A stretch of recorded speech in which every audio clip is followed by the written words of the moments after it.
Dans la ville suisse de Bâle, où se déroule en ce moment la 40e rencontre européenne de Thésée, les jeunes prennent plusieurs fois par jour le temps de quitter le tumulte de la ville pour se mettre à genoux.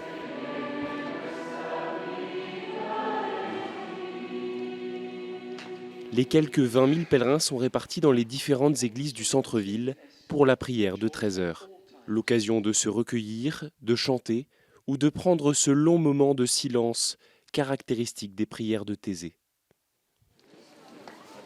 Prendre un temps de silence dans une prière, ça nous permet déjà de marquer une coupure.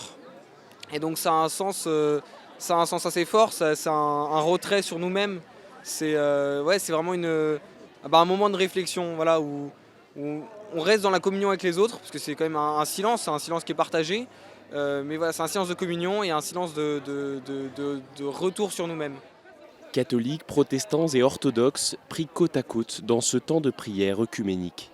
Alors, le sens de la prière même de Thésée, je dirais, c'est ce que Jésus lui-même veut de son Église. C'est ce que Jésus veut de ses disciples, de ceux qui se veulent disciples de lui. Laisser tomber toutes nos différences et se réunir en son nom, sans distinction d'appartenance religieuse. Prier sans distinction confessionnelle, les pèlerins y sont tous particulièrement invités lors de la prière du soir, un moment très attendu par une grande partie des jeunes.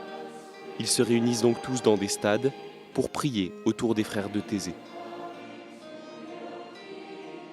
I'm Protestant, and here I can pray with people from other confessions like Orthodox or like Catholic, because everybody is invited to be here. And it's like Thésée tries to put down the borders and to be there for everybody, so everybody feels home in the church somehow.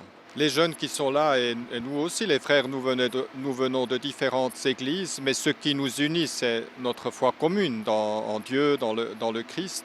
Et donc, la chose la plus naturelle au monde, c'est de nous réunir ensemble devant le même Dieu, en qui nous croyons tous.